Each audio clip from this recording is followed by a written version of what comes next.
I remember the sound before the pain, the soft creak of my bedroom door at 2 a.m., the kind that slips under your skin before your mind wakes up. I opened my eyes to see Mason's silhouette standing over me, the hallway light cutting across the knife in his hand. For a second, I couldn't move.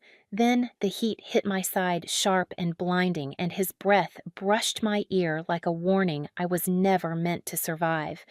But the worst part wasn't the blade. It was what my parents did afterward. I used to tell myself that every family had rules that didn't make sense, and ours just happened to have more of them. In the Reed Hale house, doors stayed open, conversations stayed shallow, and anything uncomfortable was dismissed before it fully reached the air. Douglas called it keeping harmony. I called it surviving with my back against a wall. Most mornings, I left my bedroom with a quiet hope that today would be normal. I'd walk into the kitchen, sweater sleeves pulled over my hands, pretending the cold tile wasn't a reminder of how tense this house always felt. Karen would be at the counter, hair perfectly curled, even at 7 a.m., chatting with Mason like he was the son she woke up to. I'd murmur a soft morning, and she'd smile back, warm, polite, distant. The kind of smile you give a neighbor, not your daughter. Mason always played the harmless boy role perfectly. He'd grin, tousle his hair, and say something like, "Sleep okay, Savannah," in that syrupy, sweet tone that made Douglas beam with pride. Only I noticed the lingering way his eyes drifted to my room upstairs. Only I felt the chill. The little things started small. My wallet coming up short by about $40. The drawer where I kept my journal left slightly open. A pair of earrings missing from the dish by my mirror. I tried to bring it up, hesitant, careful, choosing every word like I was defusing a bomb, but Karen never let me finish. "You probably misplaced it," she'd say, barely looking up from whatever she was slicing. "You get scatterbrained during exam season. Douglas was worse. Savannah, you need to stop imagining problems. We don't lock doors in this house because we trust each other. That's what families do." His voice was firm, final, like the matter was closed before I'd even begun. But trust isn't blind. It feels different, warm, steady, honest. Whatever this house held, it wasn't that. The night I found my bottle of sleep medication missing several pills, I stood in the hallway listening to the soft hum of the vent, my heart thudding like it was trying to warn me. I wanted to believe it was an accident. I wanted to believe anything but the truth, settling heavily in my chest, that someone had been in my room again, and no one in this house cared enough to wonder why. By the time I slid into the booth at Riverwalk Diner the next afternoon, I felt like my nerves were pulled taut, thread by thread. The familiar smell of brewed coffee and warm syrup should have calmed me, but nothing could quiet the thought that had kept me awake all night. Someone was in my room again. Alina took one look at me and pushed her iced latte aside. "Savannah, you look like you've been running from a ghost." "I might be," I whispered. My hands shook as I unwrapped a straw. Money went missing again. My journal drawer was open, and my medication 3 pills gone. Her eyes widened, sharp and focused now. "And you're sure Mason?" Who else could it be? I didn't raise my voice, but anger flickered beneath every word. "And every time I try to talk to them, they treat me like I'm unstable." "That's not instability," Alina said. "That's manipulation." She leaned closer. "Sav, you need proof, something they can't twist." I stared at her, heart pounding. "Like what?" "Like video. Didn't you keep your old phone from sophomore year I had?" It was sitting in a drawer at home, slow and cracked but still able to record. The idea made my stomach tighten with both fear and relief. That night, after dinner, I slipped the old phone behind a stack of books on my dresser, angled toward the door. I tested the recording once, making sure the screen stayed dark. My hands were trembling by the time I clicked it into place. 3 days passed. 3 nights of light, sleeping every creak, sharpening my senses. Then, early Saturday morning, I finally had the courage to check the footage. I wish I hadn't watched it alone. At 1:47 a.m., the door eased open. Mason stepped inside like he'd done it 100 times. He didn't search, he prowled. He went through my backpack, thumbed through the cash pocket, and slipped bills into his jeans. He opened my journal reading pages like they were his right. And then my breath caught he stood at the foot of my bed. For 7 full minutes. He didn't move, didn't reach for anything, just stared at me sleeping. I felt sick. I took the phone straight to Alina's apartment, my hands numb the whole drive. She watched the footage in utter silence, one hand pressed to her mouth. When it ended, she looked at me with a kind of fear that wasn't for herself. "You have to show Karen," she said. "Right now. She can't deny this." "She will," I said softly. "But I'll try." That evening after dinner, I connected the phone to the living room TV. Karen and Douglas settled on the couch, Mason lingering in the hallway. The house felt too still, too rehearsed. "What is this about?" Douglas asked, irritated. "You need to see something I said." When the footage filled the screen, the room went silent. And then everything inside me cracked when Douglas finally spoke. "This proves nothing." For a second, I thought Douglas was joking. No one with functioning eyes could watch Mason rummage through my things and then hover over my sleeping body and call it nothing. But his expression stayed cold, carved from stone. Karen folded her arms. "Savannah, this is exactly what we've been talking about. You always assume the worst. Mason was probably looking for something you borrowed." My throat tightened. "My backpack, my wallet, my journal, at 2 in the morning. "Watch your tone," Douglas snapped. "You set up a hidden camera in our house. That's the real issue here." I felt the floor tilt beneath me. The truth was on the screen. It wasn't enough. That night, I didn't sleep. I sat upright in bed lights on, staring at the door as if I could hold it closed with sheer will. The footage replayed in my mind until dawn broke in pale streaks across the walls. When the attack happened, when I woke to the burn of a blade slicing into my side at 2 a.m., it felt inevitable, like every ignored warning had been leading to that moment. I remembered Mason's whisper close to my ear, shaky paranoid. "I know what you're doing. You won't ruin this for me." Then the footsteps, then darkness. The next thing I knew, bright hospital lights glared overhead. The sheets felt scratchy, the air smelled like antiseptic, and moving even an inch sent pain radiating through my ribs. Detective Monroe sat beside my bed, a small notebook resting on his knee. "Savannah, I need you to walk me through what happened," he said gently. I told him everything, my voice thin but steady. The missing money, the missing pills, the video, the laughter. "That video is important," he said. "We already entered your phone into evidence." Before I could ask more, voices drifted from the hallway. Karen and Douglas. My pulse spiked. They stepped into the room with faces I didn't recognize, not shocked, not relieved, not grieving, just annoyed. When Monroe asked for their statement, Douglas let out a short, dismissive laugh. "She's doing this for attention. She stabbed herself."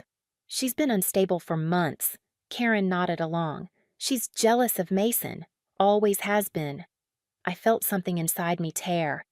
Their laughter in a hospital room where I lay stitched and shaking was the clearest betrayal I'd ever known. But Monroe's jaw tightened. He looked at them differently now. For the first time, someone finally did. Detective Monroe returned the next morning with a woman at his side, sharp suit-steady eyes, the kind of presence that makes a room feel smaller. She introduced herself as Detective Sloan and took a seat near the foot of my hospital bed. "We've been interviewing students at your school," Sloan said, flipping open a small notebook. "Several classmates mentioned Mason bragging about messing with you. One boy said Mason talked about going into your room at night. Thought it made him look bold." My stomach churned. He bragged about that. Monroe nodded grimly. "He also told a student he'd been selling medication that didn't belong to him." Sloan lifted a small evidence bag. Inside was my sleep medication. My label carefully peeled off, the bottle scuffed. "We recovered this from his locker," she said, "along with a few things belonging to other students." My breath caught. "So you believe me?" Monroe leaned forward. "Savannah, the evidence is stacking up fast." But when he told Karen and Douglas about the findings, they doubled down. Karen insisted the items were planted. Douglas said the detectives were being manipulated by a dramatic teenager desperate for attention. Their denial should have hurt. Instead, it clarified everything. My family wasn't confused. They were choosing a reality where I was the problem because it protected the image they clung to. Protecting Mason meant more to them than protecting me. 2 weeks later, I was released from the hospital and moved into Alina's house. Her mom hugged me so tightly my ribs ached, but in a strange way, the ache felt good, like someone finally cared if I hurt. The preliminary hearing arrived faster than I expected. The courthouse was colder than I imagined, high ceilings echoing footsteps, the faint smell of old paper. Alina squeezed my hand as we walked through the metal detector. "You're not alone," she whispered. And for the first time, I believed it. Inside, ADA, Camille Foster, short hair, calm confidence, stood at our table. "Savannah," she said, "I need you to stay steady. The defense is going to question your credibility. They'll push hard, but we have the truth." The Reed family entered moments later. Karen didn't look at me. Douglas shot me a glare that felt like a warning. Mason shuffled behind them in a juvenile detention uniform, looking smaller than I remembered, but his eyes were the same. Cold, calculating. The hearing began with testimony from Monroe and Sloan. They laid out the facts: the missing money, the missing pills, the no locked doors rule, my repeated attempts to report concerns, and the video footage. When the video played on the court's large screen, a hush fell over the room. There he was, Mason, moving through my room with chilling confidence, touching my things, standing over my sleeping body like he owned the air I breathed. Karen flinched, but only for a second. Douglas whispered something to her and her expression hardened again. Then Sloan presented the items from Mason's locker. The medication, the belongings stolen from other students, notes from interviews. Every piece fitting together like a puzzle no one wanted to admit had always been there. But the moment that shifted the room came when Dr. Rowan took the stand. She spoke with gentle firmness, explaining my therapy sessions after my father's death, my increasing anxiety over the last 8 months, and her documented concerns that the home environment was causing emotional harm. "Savannah has never displayed signs of self-harm," she said. "Not once in 18 months. Her fears were consistent, specific, and expressed long before the attack." The defense attorney stood. "Isn't it possible she staged these events for attention?" Dr. Rowan didn't flinch. "Attention-seeking doesn't create stab wounds." The courtroom murmured. Then it was my turn. I walked to the witness stand on legs that felt borrowed. The microphone seemed too close, too loud. But when I glanced at Alina, at Dr. Rowan, at Monroe, all looking at me with belief I had never received at home, I found my voice. I told them everything. The fear, the gaslighting, the nights lying awake listening for footsteps, the video, the attack, waking up to my parents laughing in the hospital hallway. When I finished, silence settled over the room like dust. Then Mason was called. His attorney warned him, but he still took the stand. Maybe he thought he could charm the judge. Maybe he thought Karen and Douglas's unwavering support meant the law would bend for him too. At first, he denied everything. Said he'd gone into my room for a charger. Said he never touched my medication. Said the footage was taken out of context. But Adie Foster didn't let up. "Why were her pills in your locker?" she asked. He swallowed hard. "Someone put them, and the items belonging to other students." "That's I don't, and how do you explain standing over her bed for 7 minutes?" He faltered.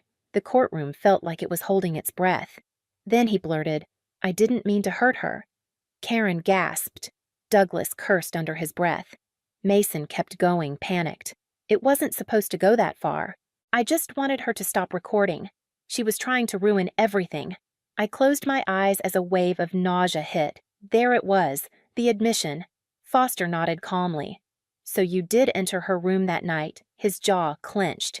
"Yes, but not like. And you did stab her." His voice broke. "It wasn't deep. I didn't." Judge Carter raised a hand. "That's enough." The room fell silent. She looked at Mason with a severity that made even the air feel heavier. "This court has heard enough. Mr. Reed, your actions were deliberate, dangerous, and predatory, and the conduct of the adults in your home," her eyes cut to Karen, "and Douglas is nothing short of morally indefensible." I gripped the edge of the bench, heart hammering. She continued, voice steady as stone. For the charge of assault resulting in serious bodily injury, you will remain in juvenile detention until age 21. Upon release, you will undergo mandatory supervised probation. You are prohibited from contacting Savannah Hale for the rest of your life." Mason sagged in his seat. Judge Carter turned to Karen and Douglas next. "As for you two, this court finds your dismissal and mockery of your daughter's suffering appalling. You are sentenced to supervised probation community service, mandatory parenting courses, and full financial responsibility for Savannah's medical and therapy bills." The gavel hit. Just like that, the moment in the thumbnail became reality. The judge had read his sentence, and for the first time since that awful night, I felt the weight on my chest lift. I moved into Alina's house the same afternoon the sentencing ended. Her mom set a plate of warm food in front of me before I even sat down, the kind of simple kindness that made my throat tighten. For the first time in months, I slept through the night without jolting awake at every sound. Life didn't snap back to normal. It shifted slowly, gently into something safer. I spent mornings helping Alina with homework at the kitchen table, afternoons walking through quiet neighborhoods where the air didn't feel heavy, and evenings journaling without fear of someone reading over my shoulder. My stitches healed. The nightmares softened. Even the hospital smell dissolved from my memory. Detective Monroe checked in once just to make sure I was okay. Dr. Rowan helped me piece myself back together, reminding me that surviving wasn't weakness. It was proof of who I'd always been beneath the fear. When college application season came, I found myself drawn to criminal justice. Not out of anger, out of clarity. If someone hadn't believed me, if someone hadn't pushed past the lies, I don't know where I'd be.